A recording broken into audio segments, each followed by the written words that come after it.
Right now, in a quiet cemetery, a man is standing over a grave with a shovel. He is not here to grieve. He is here to dig it up. This grave has not had a single visitor in 26 years. By the end of the week, the headstone will be gone. The plot will be smoothed flat and seeded with fresh green grass. And in a few months, someone new will be lowered into the very same hole. This is not a horror story. It is routine. In most of the world, a grave is not a forever thing. It is a rental. When the family stops paying or simply stops existing, the plot gets reused. Workers lift out the old bones. A new coffin takes the place. In parts of Britain, they do not even move the bones. They dig the hole deeper, push the first skeleton to the bottom, and drop a fresh coffin on top of it. Two strangers stacked in one plot who never met in life. In much of the United States, the headstone simply stays put, slowly wearing down while the world quietly forgets who lies beneath it.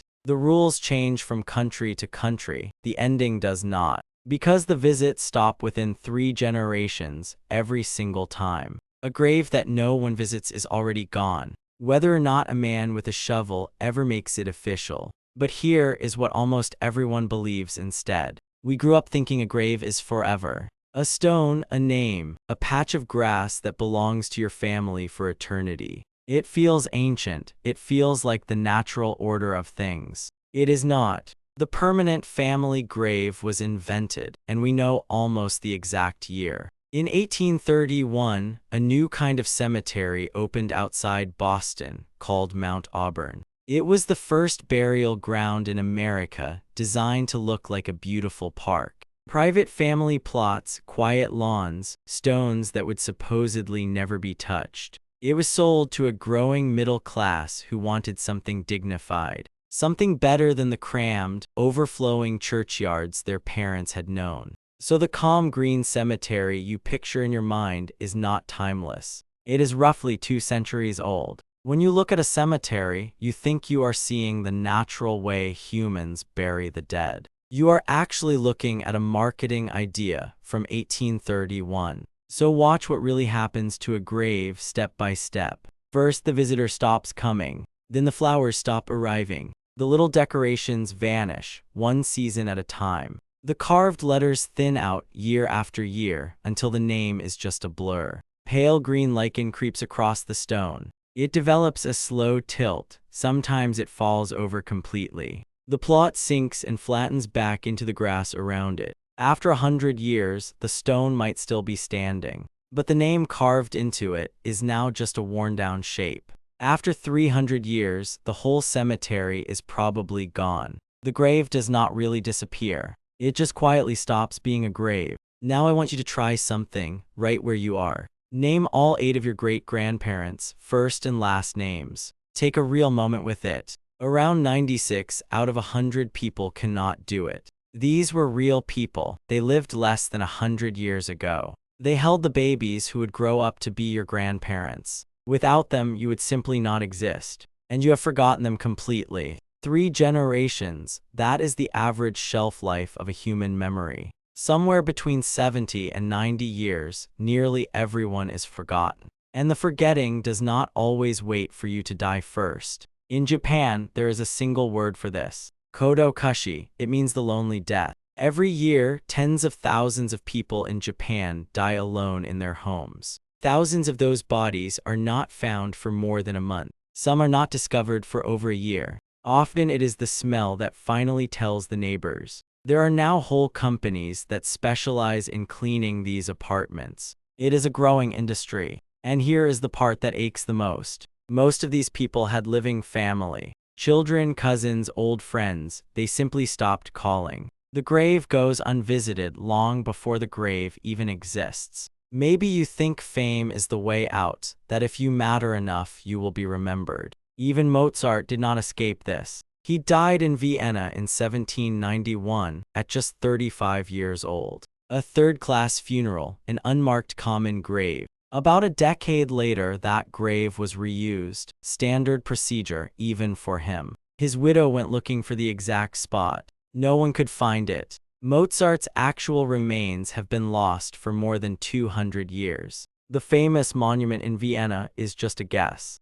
And he is not even the strangest case. In the 1920s, the biggest movie star on Earth was Rudolph Valentino. When he died in 1926, 100,000 mourners flooded the streets of New York. Riots broke out, people fainted in the road. Today, you have probably never heard his name. A century from the most famous man alive to a total blank. We could not keep Mozart's body, we could not keep Valentino's name, and we will not keep yours either. A neuroscientist named David Eagleman put it in a way I cannot forget. He said we do not die just once, we die 3 times. The first death is when your body stops. The second is when you are buried or burned. The third death is the one nobody ever talks about. It is the moment, somewhere in the future, when somebody says your name out loud for the very last time. And nobody in the room will know it was the last time. For most people, that third death lands about 3 generations after the first.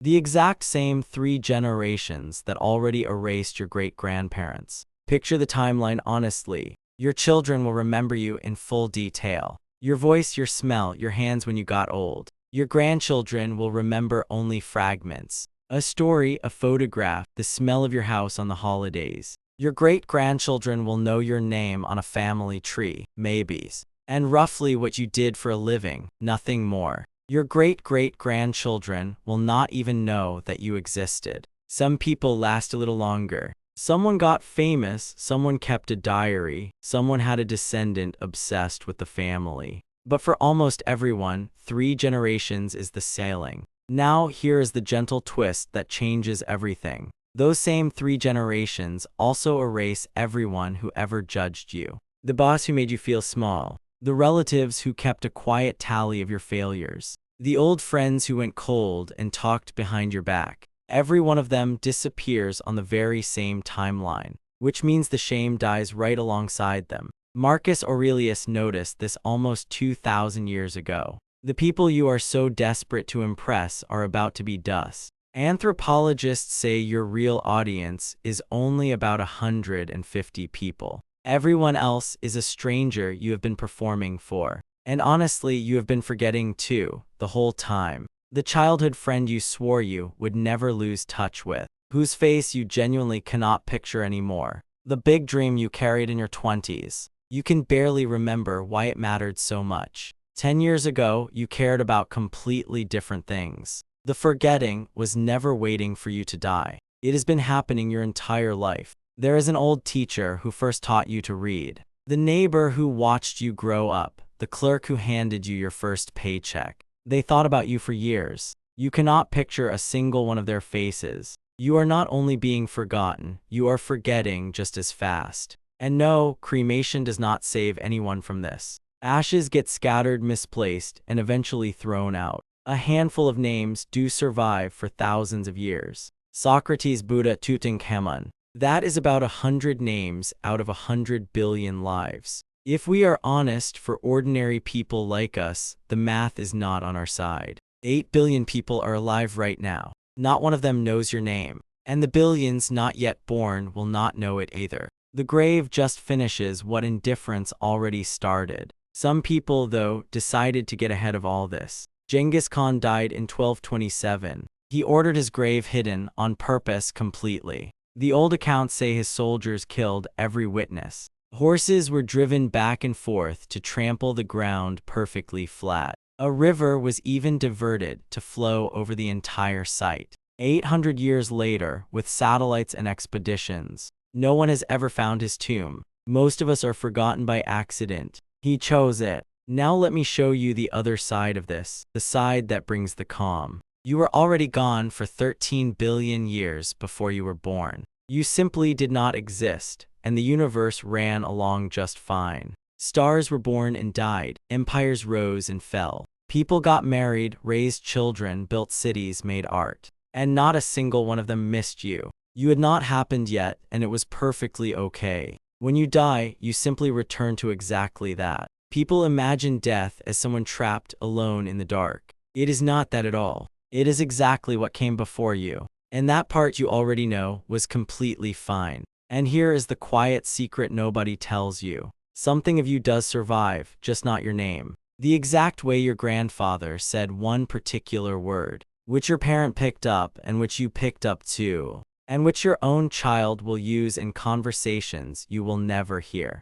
The recipe nobody remembers actually learning. The kind things someone said to you in a terrible year, which you then said to somebody else 15 years later. Nothing of you survives by name, but versions of you survive constantly. And think about where your real life actually happens. Most of it is the ordinary stuff, the plain Tuesdays, the hour spent cooking dinner with your music on, the slow walk you took for no reason at all. None of it will ever make it into an obituary, and none of it is supposed to, because that right there is where you actually live. So none of this is a curse. It is actually the whole point. Imagine if permanence were the rule instead. Imagine being remembered forever, watched forever, judged forever. Your single worst day on permanent record for all of time. The forgetting is what lets every new generation start clean. It is what lets your shame finally have an ending. Mortality is not a punishment. It is a mercy. All of this is happening right now, on a precise and gentle schedule. Some people died last week, some died 80 years ago, and the schedule just caught up. It is already happening to your great-grandparents. Your grandparents are next, then your parents, then you. The only real question is the order and how gently it happens. So while you are still here, on this ordinary, unremarkable day, go say a name out loud before it becomes the last time. And let yourself be forgotten kindly. It was always meant to feel like rest.